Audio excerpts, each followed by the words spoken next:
নমস্কার বন্ধুরা, আমি আবার ফিরে চলে এসেছি একটি নতুন রেসিপির সঙ্গে।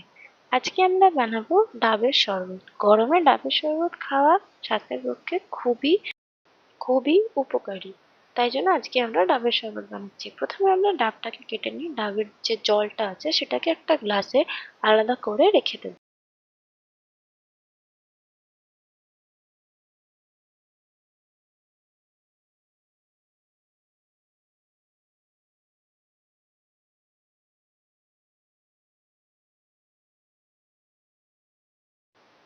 ডাবের শাঁসটাকে আমরা একটা ব্লেন্ডারের মধ্যে নিয়ে নিচ্ছি। আমি এখানে হ্যান্ড ব্লেন্ডার ইউজ করছি, নন ইলেকট্রিক্যাল হ্যান্ড ব্লেন্ডার।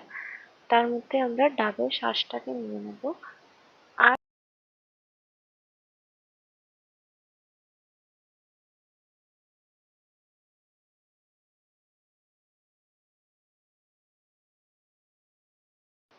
এবার আমরা ডাবের শাঁসের সঙ্গে কিছুটা বরফ অ্যাড করে দেবো, যাতে একটু ঠান্ডা ঠান্ডা খেতে লাগে। এবার আমরা এর মধ্যে দিয়ে দেবো পুদিনা পাতা।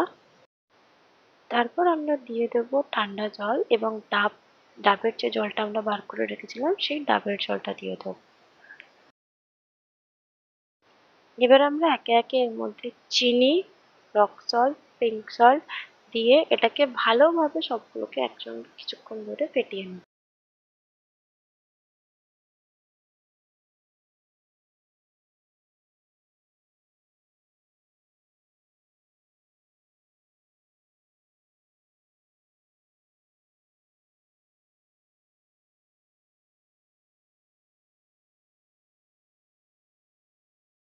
এবার আমরা একটা গ্লাসের মধ্যে পুদিনা পাতা নিয়ে নেব। পুদিনা পাতা, চাট মশলা, পিঙ্ক সল্ট সবগুলোকে নিয়ে একটু কিছুটা ক্রাশ করে নেব এবং আমাদের বানিয়ে রাখা শরবতটা এর মধ্যে ঢেলে দেবো।